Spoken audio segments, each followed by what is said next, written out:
గత 11 సంవత్సరాలుగా భారతీయ జనతా పార్టీ అధికారంలో ఉంది కేంద్రంలో. మూడవసారి నరేంద్ర మోడీ గారి ప్రధానమంత్రి కావడం అదొక చరిత్ర.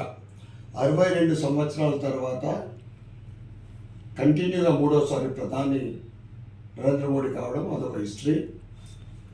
ఈరోజు 21 రాష్ట్రాలలో భారతీయ జనతా పార్టీ ఎన్డీఏతో కలిపి, చాలా రాష్ట్రాలలో ఇండివిజువల్గా, తర్వాత ఎన్డీఏతో కలిపి ఈరోజు ప్రభుత్వాలు ఉన్నాయి స్టేట్లలో. ముఖ్యంగా ప్రపంచంలో అత్యధిక మెంబర్షిప్ ఉన్న పార్టీ భారతీయ జనతా పార్టీ. ఇటువంటి పార్టీ నరేంద్ర మోడీ గారి మరియు అమిత్ షా, నడ్డా గారి ఆధ్వర్యంలో పార్టీ రోజు రోజుకు బలపడుతూ ఉంది, పటిష్టమవుతూ ఉంది. అటువంటి భారతీయ జనతా పార్టీ ఏ తప్పు